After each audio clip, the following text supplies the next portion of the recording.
Your neck? Yeah, it hurts. There's snap to my neck. Yes.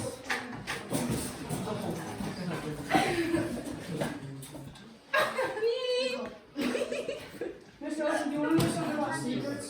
You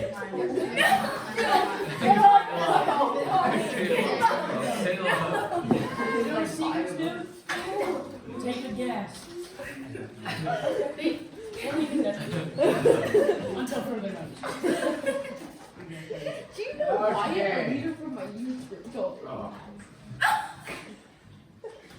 Okay, so where were we? We were, before we were so rudely interrupted, we were just about to press into. Okay, we plugged in, right? 0, 1, 2, 3. We went through the line. We know this is incorrect, what I told you. Because we know no matter what you plug in for x, for this specific problem, will the outputs, what you get out for y, will the outputs ever be negative? The answer is no, they're always going to be positive. Meaning, when you look at all these values down here, these all represent negative y values. Sure, they represent negative x values as well, you know, like over something, down something, over something, down something. So they do represent negative x values, which is fine. You can plug in negative x values, but the outputs can never be negative. The y values can never be negative. Therefore, something is wrong with this graph. And so let's try. Let's plug in a negative 1. When you plug a negative 1 in here, what's the absolute value of a negative 1? It is positive 1. What's the absolute value of a negative 2? Positive 2. Negative 3, positive 3.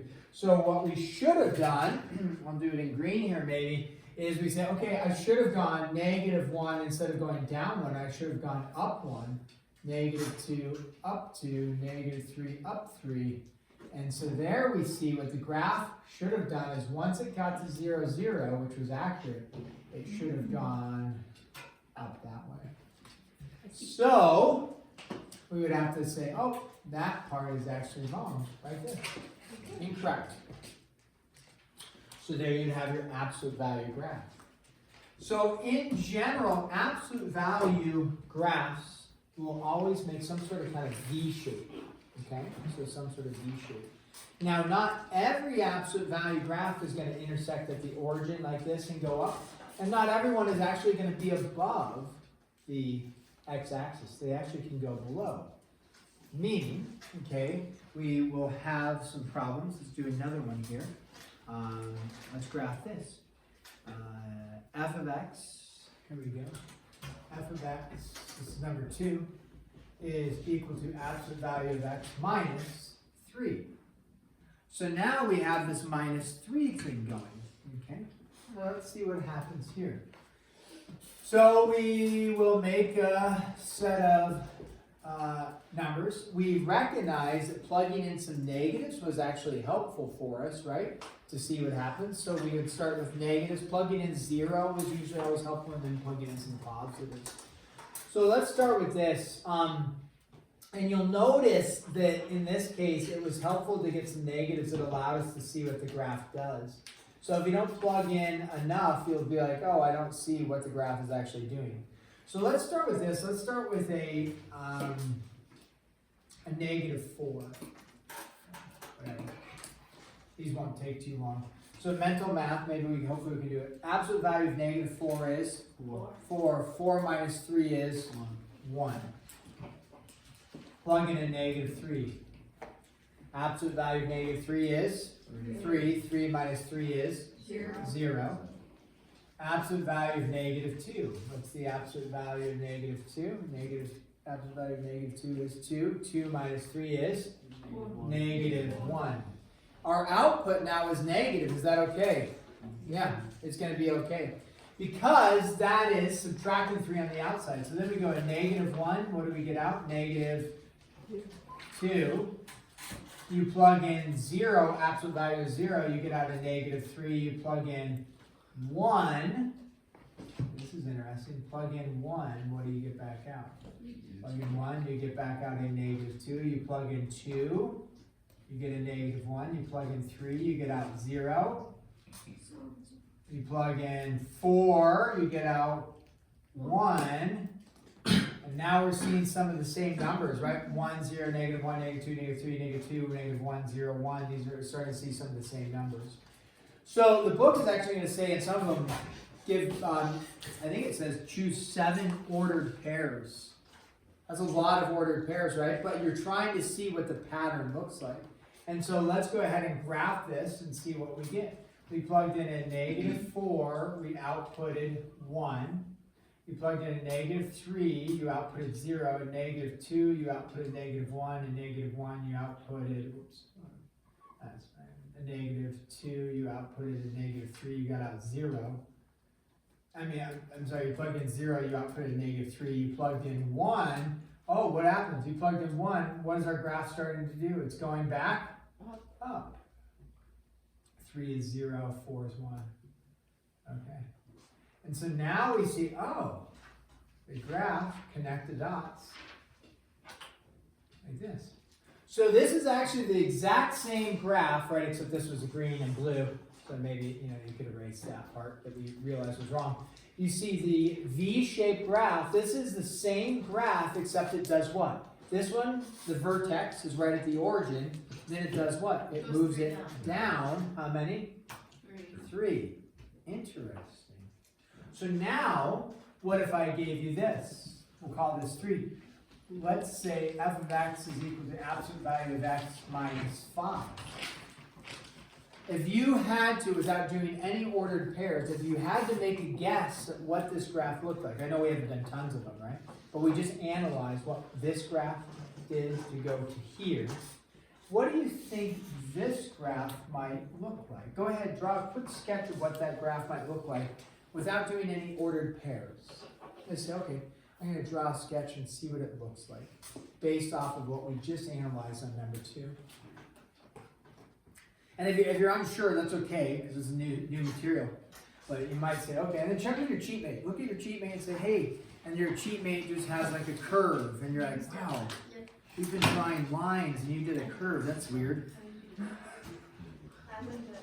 All right, you checked with your cheat mate. What did your cheat mate say? Did you confer? Maybe not. Okay, you got a V shape, right? Everybody got a V shape? Okay, good. And then the vertex, where did you put the vertex? Maybe. 5. Yeah, negative 5. So it comes down like this, it hits at negative 5, and goes back up like that. Because this negative 5 is on the outside, it drops it by 5. So a value on the outside is going to shift it vertically up and down. Let's try number 4 here. F of x is equal to absolute value of x plus 2.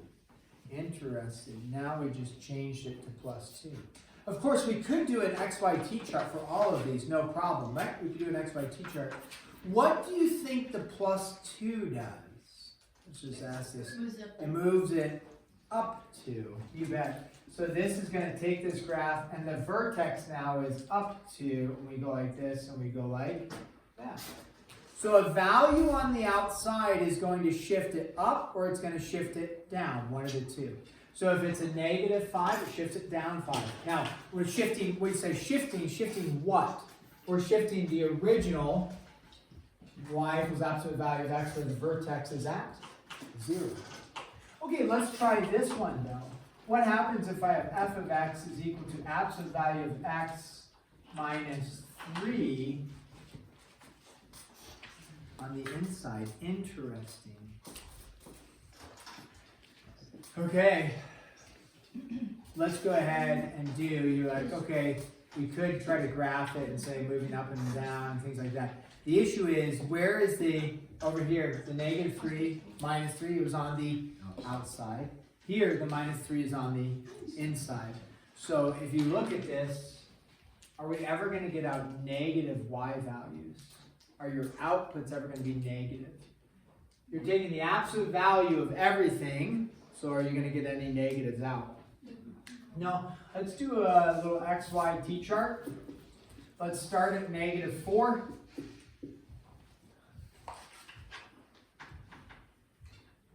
And do like we did last time. This will be a little bit more of a journey, but let's get in the flow of it. If you plug in -4 minus 3 is -7. Absolute value of -7 is 7. You plug in -3 minus 3 is -6. Absolute value of -6 is 6. Plug in -2, what do you think the number is going to be? 5. Plug in -1, you get out 4. Plug in 0, you get out 3. Plug in 1, you get out 2. Plug in 2, you get out 1. Plug in 3, you get out 0. Plug in 4, you get out 1. Plug in 5, you get out 2. Okay, that's plenty. You can kind of see where the vertex is going to be is where it goes to something and then bounces and starts to go back up, right? We were going 7, 6, 5, 4, 3, 2, 1, 0, and 1, 2. We start going back up. Now you know where the vertex is. Where would our vertex be? Well, 3, 0. 3, 0, right? So let's check it out though. We graph it. Now that's a lot of coordinates to graph, but sure, -2, 3, 4, 1, 2, 3, 4, 5, 6, 7, you know, and we're up there. -4, 7, -3, 6, 5, you know, 4, and I'm a little bit off. 0 over 0 up 3, 2, 1, then we're out at 1, 2, 3. Okay. So 3, 0, 4, 1, we go back up 5, analyze it 2. So you'll notice this graph goes down and then it goes where? Back up. Is it the same type of graph? It's an absolute value graph. What kind of shape does it make? It makes a V. Now we can actually have graphs that flip and go upside down, which we'll show you. They still, if you will, it's an upside down V. So it's a trough, whatever. So it makes this graph, but you notice it's no longer, the origin is no longer where the vertex is. Where did the origin move to? Move to the right 3. You're like, oh, I thought it would have moved to the left 3 maybe because it's negative. But when the absolute, when the number is attached to the x on the inside, it's actually the reverse. It's going to be a, if it's a -3, that means it's going to shift. If it's x minus 3, it's a shift to the right 3. So now, if we did a graph, we'll call this number 6, we say f of x is equal to absolute value of x minus 5. Okay, without doing a bunch of coordinate points, or any coordinate points, we can take a stab at this, right? Since the value is on the inside attached to the x, are we going to move it up or down, or are we going to move it left or right? We're going to move it left or right, correct? It's going to be along the x movement. And then which way? Based off of our knowledge here, where we have x minus 3 and it moves to the right 3, I have x minus 5, it's going to move it to the right, how many? 1, 2, 3, 4, 5. And you can test that by just plugging in 5. 5 minus 5 is 0. And then plug in 6, you get out 1. Plug in 4, 4 minus 5 is -1, you get out 1. And then did I make a tiny little v? You bet. So now you know you are correct in your analysis of where the graph should be. So then you throw in 1 like this. We say, okay, f of x equals absolute value of x plus 2. A lot of, now, so again, the 2 is attached to the x on the inside of the absolute value, right? So now we say, okay, I'm learning this is going to be a shift left or right. It's along the x-axis because it's attached to the x on the inside. Then most people would naturally think, I'm going to move it to the right 2 because it's a positive 2. But if you do that, if you think, oh, I'm going to move it to the right 2, okay, we'll plug in 2. What do you get? 2 plus 2 is 4, which is fine. That's still on the graph, but did I move the vertex to the right 2? No, that's not the vertex, right? So what happens if I plug in a -2? What's a -2? -2 plus 2 is 0. Okay. And now you can do a quick check. Is that my vertex? How do you check? Check a point on either side. -3 plus 2 is -1. -1 absolute value is 1. -1 plus 2 is 1. Absolute value of 1 is 1. Oh, there we go. So I now found my vertex right there. Okay? So, now let's do another one. And let's do this. What are we on here? Number 8? Okay. Here we go. F of x equals absolute value of x minus 7 plus 6. There you go. Go ahead, graph that one. The goal would be you're not actually doing any ordered pairs. You're looking at the two numbers that have been included and realizing my graph is going to go from this and do some sort of movement around. So go ahead, try to graph that. Check with your support team around you and say, hey, this is what I did. And they can look and say, that's not what I did. And then you can maybe have a little dialogue about it. And then we will go over it here very shortly. Looking at previous examples that we just did can be helpful. You have to ask yourself, what is the 7 doing and what is the 6 doing? It's going to have some sort of movement, right? So you're going to have a double move. You added 2 numbers, you're going to have a double move. You're going to have a left and a right move and an up and a down move. And once you find where your vertex is, then just plug a point in on either side and see if it actually makes a V around that point.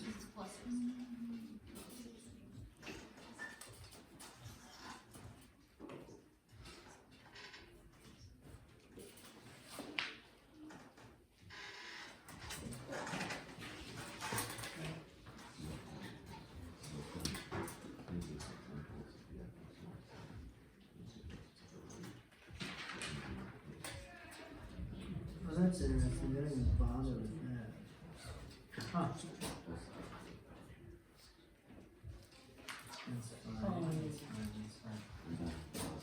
Okay. So let's test it out here. What do we think the 6 does? Is that going to move it up, down, left, or right? It's going to move it up and down, right? Because the 6. Okay, let me rewrite this. What if I have absolute value of x minus 7 plus 6? Can I actually take the 6 and move it to either side freely? By subtracting, right? So then it's y minus 6 is equal to this. Is that acceptable to do? Subtract the 6 from both sides? Do that? Yeah. Yeah, I can do that. Same equation. Can I freely move the 7 out of absolute value?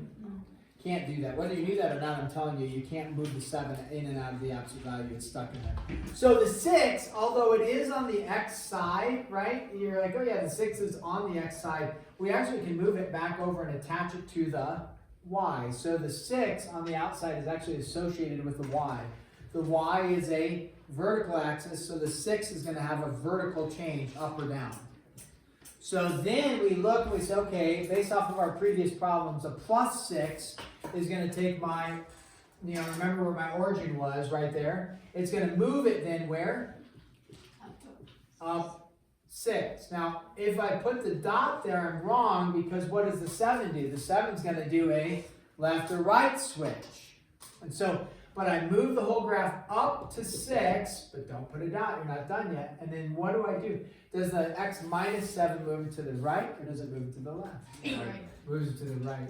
And so you go 1, 2, 3, 4, 5, 6, 7, all the way up to 7. And then I go, I've got it. Now, the origin, if you will, this is, right, over 7, up 6, like that. That's what that is. So this is at 7. If you want to check it and make sure, just plug a point in on either side. Let's pick a point 6, right? 6 minus 7 is -1. Absolute value of -1 is 1. What's 1 plus 6? 7. So I go over 6, up 7. When you plug in 8, 8 minus 7 is 1. 1 plus 6 is 7. Over 8, up 1. Am I in the right direction? Yeah. Thank you. Yep. Yeah, I appreciate that. Okay. Oh, great time. So when we come back, I probably have 2 more types of examples. same information, 2 more types of examples, and then we'll Snacks go at through. break time. You want to buy some snacks? You bet you can buy some snacks. What were you aiming for? A nice bag of salty potato I chips? don't have money. I don't have that kind of dough. I supported school yesterday. Oh, doing what? Buying relief bits. So my money went to a really good cause, and so I don't have money anymore. And my mom loves potato chips. She loves potato chips. Oh, yes. Yeah, she loves Big them. night in. Those. Big night in. I don't like. Oh, like you're staying in. What? Yeah, you're like staying in instead of going out. Hey, it's a big night in. Oh. Yeah. You don't like the wavy? I do. I don't like. I said I don't like Lay's. I don't like Lay's because I feel like they're too greasy because they have no texture. Oh. Yeah. Okay, so you don't want any of those. I like them. Well, I'm not that big. It is just chips, you know. I like. So I'll do wavy for free because I have no For money. $2. No, I use my money towards school. Are you Olivia, your spokesperson? Are you afraid? No, she's. What are you doing? There's nice things about working head is I remember I when understand you said everything because I've already done it.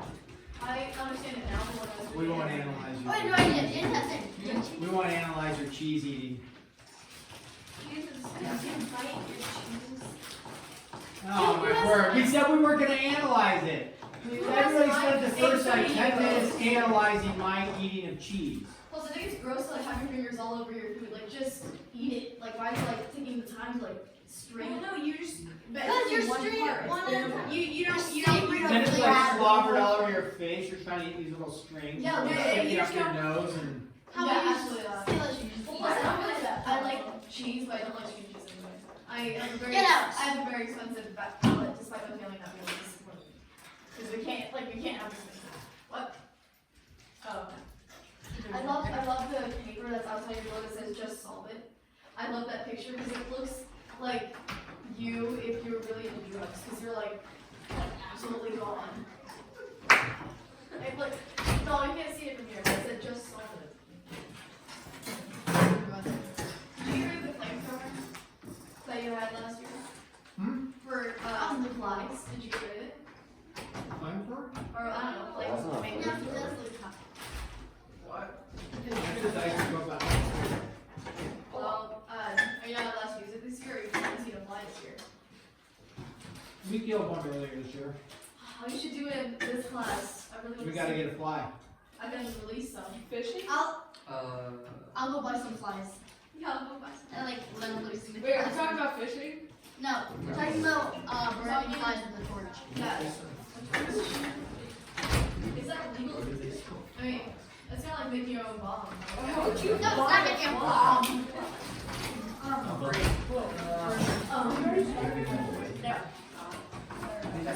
Hey, here. Yes.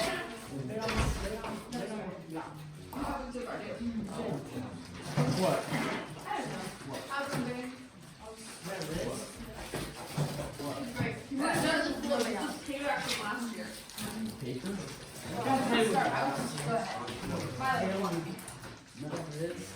See, yeah, this is payback. This is not how I felt when you did it. Happy. See how frustrating you get? Yeah, it's that Yes, bad. exactly how I felt. Mommy.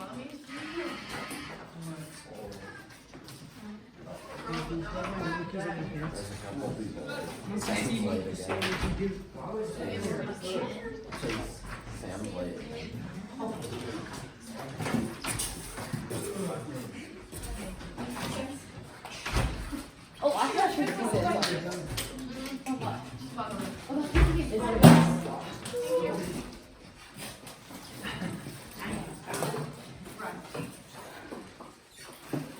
We should watch Yeah, we watched that in the kitchen make it. That one is so good. So did we. What? That's the best. My opinion, the best picture on the video. Make it quality's good, but like. Okay, let's do another one. Yeah, you didn't even get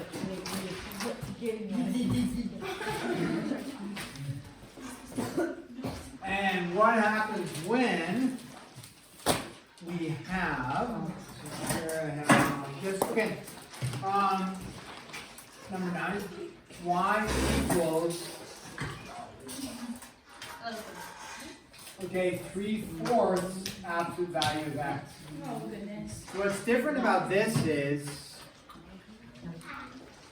the 3/4 is not subtracted or added, right? What is the 3/4? It is multiplied. So the tip is you're not actually going to shift the graph left or right because there's no adding or subtracting. The graph is simply going to be wider or narrower. One of the two is going to happen. So an easy way to do this would be just to do a XY t-chart and get an idea of what's going on. So we go, okay, XY t-chart. If you plug in, you know, the standard 0, 3/4 times 0 is 0. So we still get out 0, 0. We see there's no adding or subtracting. So right away I can tell you, okay, my vertex is at 0, 0. I mean, even if it's not your vertex, we can still graph the point 0, 0. Now, the next point you plug in, you might want to do, like you could do a multiples with like, you know, to make your fraction 3/4 times something come out to be a whole number. If you don't, that's fine. If we say 1, what's 3/4 times 1? 3/4. Or if you like decimal for graphing, 0.75 works great. So you plug in 1, you output, instead of 1, you output what? 0.75. And if you plug in -1, what are you going to output? 0.75. So right there, that's actually enough to graph the whole thing, right? It is. You have a point on either side of your vertex and graph the whole thing.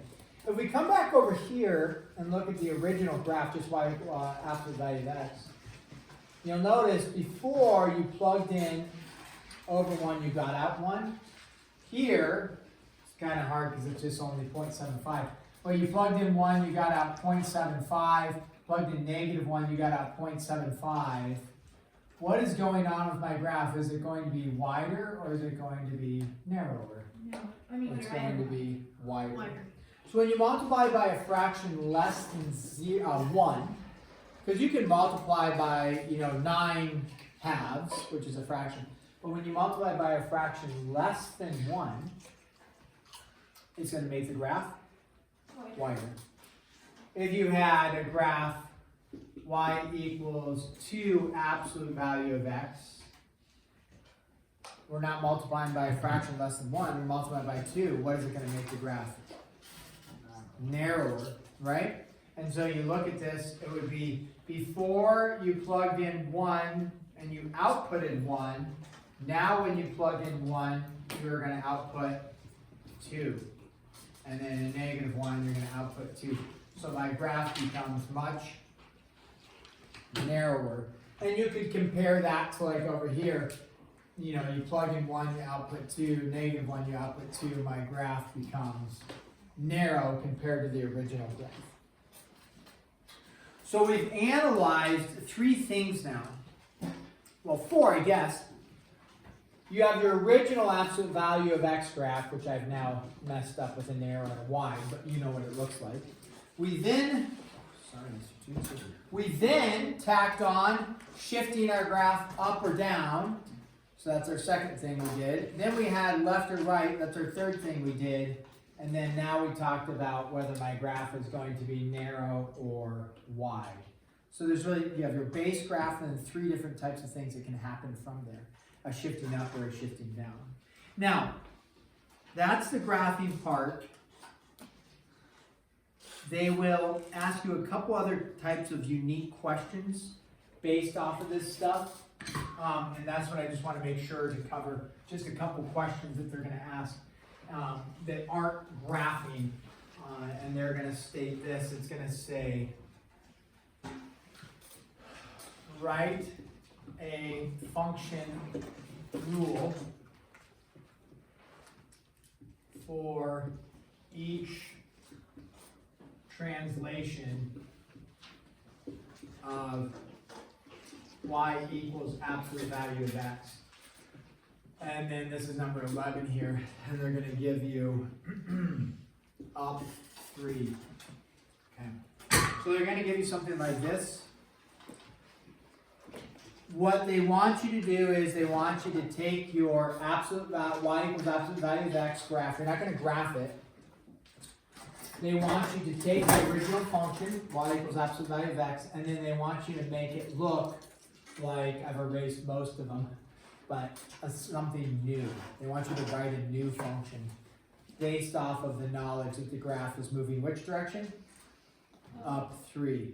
So you are going to take y equals absolute value of x, and you're going to manipulate it into something over here, right? It's going to be a new equation. So you need to have a 3 in it because it's moving it up 3.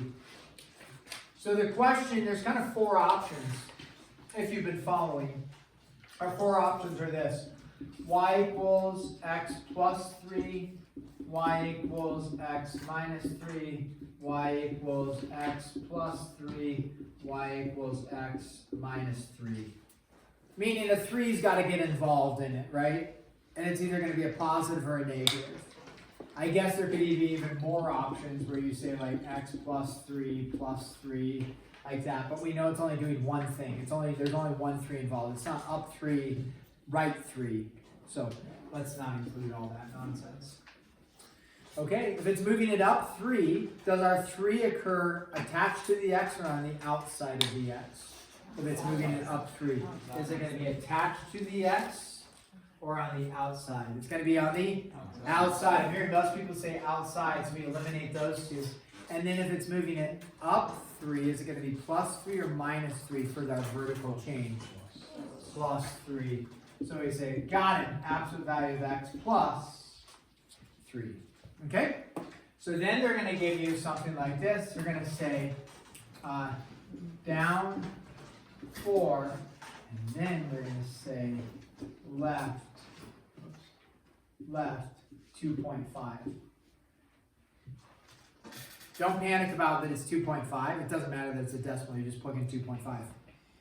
Nothing unique about that. Don't panic about anything, actually.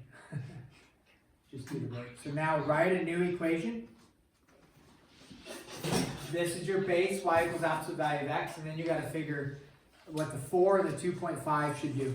You should have a number 4 in there, and you should have a 2.5 in there. And you got to figure out if it's on the inside, the absolute value, outside, a combo of both, a plus and a minus. Try and write something and then check with your cheat mate.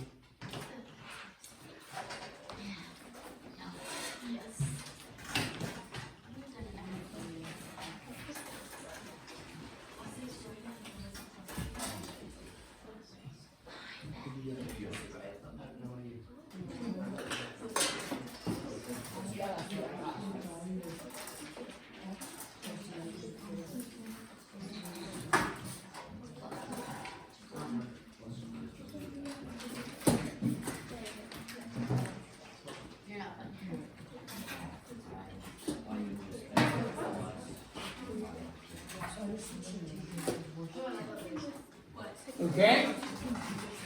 So, what do we put? Y equals absolute value, okay, x, which one's the x? The 4 or the 2.5? 2.5, okay, 2.5, and therefore the 4 is on the outside. Okay, left 2.5. Add it, yeah. We want to say minus, don't we? Because it's going to the left. It's not. And then, what's the 4 though? Minus. That is minus, down 4. So it's like the y and the x are reversed in terms of which way your brain thinks. So there you go. We'll catch on as we do more of those. Here, I think we just have 2 more. Describe the translation. So when they have this, they're not looking for you to graph it. They're simply, whatever number this is, 13. See why this was a 2-day lesson?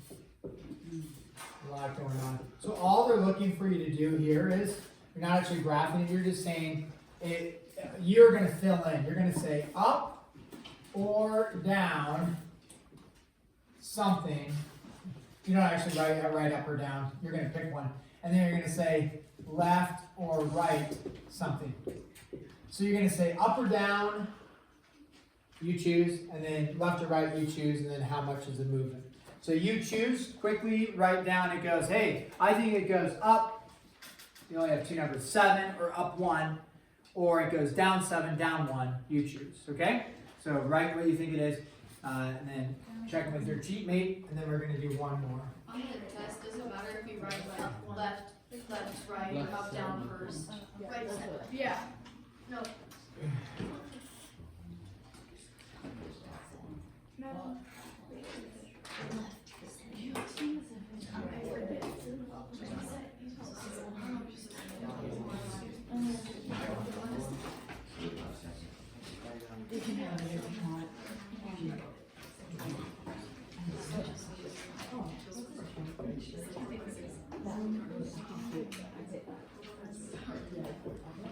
Okay.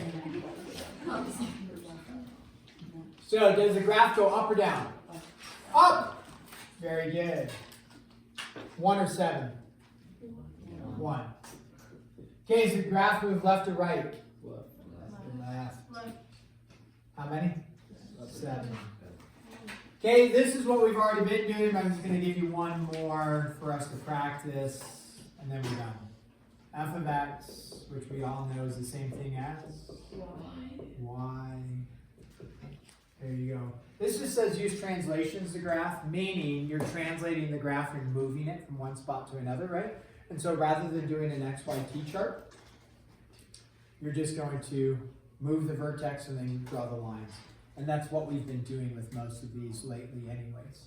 So you're just going to graph this without plugging in 0, outputting something, without plugging in 10 and outputting something.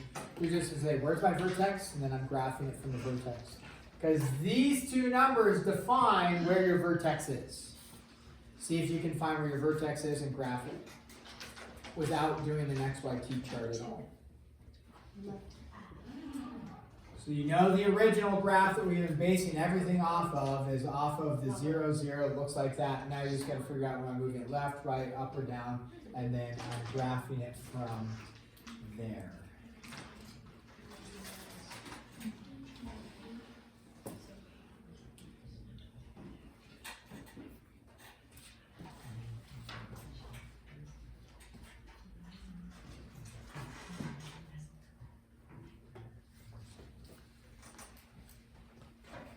Okay, we feel good about it? Maybe, maybe not. Let's give it a shot. Let's talk about left or right first. Does it go left or right? To the right, how many? Half a unit to the right. So there's 1, there's 2, here's 1, here's 2. Okay, so it goes a half unit to the right, and then Up to. up to, like that, and then you just graph like that. So on the test, if I have that and I just say graph it, and you're like, well, how do I know if I'm exactly where I'm supposed to be? You know, is it like perfectly narrow, perfectly wide? General graph looks good. If your graph on the test though looks like this, you know, this is over 1, over like this, and you have, okay, I know the vertex there, and you make the graph like this, I'm gonna say, no, haven't you been like paying attention for the last 45 minutes? That your graph doesn't look like that. Or if you made the graph like this, it's like, no, that doesn't represent the graph. The graph is actually at a 45-degree angle. I'm not going to get out a ruler and measure it, but it's just got to be a general, right? Pretty close. And you don't have to worry if you're like in the ballpark. All the graphs I've been drawing are in the ballpark. So. For those thin ones, like on 16, Yeah, the narrow one. how do you do that one again? Or like, That one, you would just do like an XYT chart. okay. Like, so if I gave you, it's a great question, if I just gave you, let's do another one here. If I gave you, like, y is equal to 1/10 absolute value of x. So that's a pretty small fraction, right? 1/10 compared to 3/4. Here, you can think about it like this. There's no shifting up, down, left, or right. So you're just going to be right at the origin. Then what does the 1/10 do? Does it make it super wide or does it make it super narrow? Super wide? Super wide. Let's check it. Just do an XYT chart and check it. Okay, the original XYT chart. I get this out of here. Okay, the original y equals absolute value of x, right? That's the original. We do an x, y, t chart for that.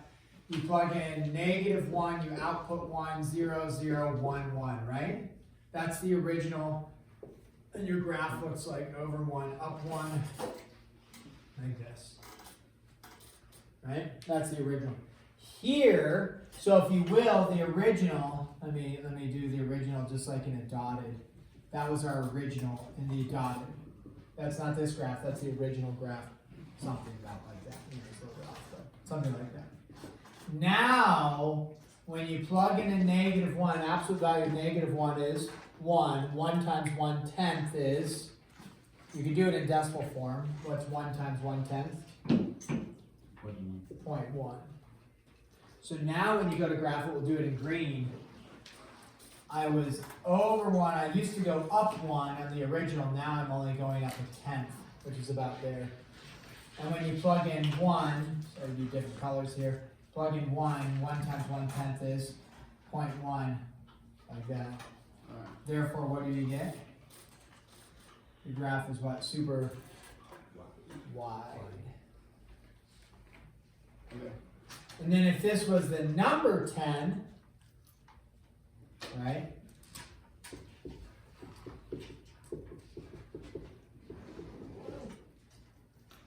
Now you plug in -1, absolute value of -1 is 1, and you're outputting 10. So now you plugged in -1, but you output 10 way up there.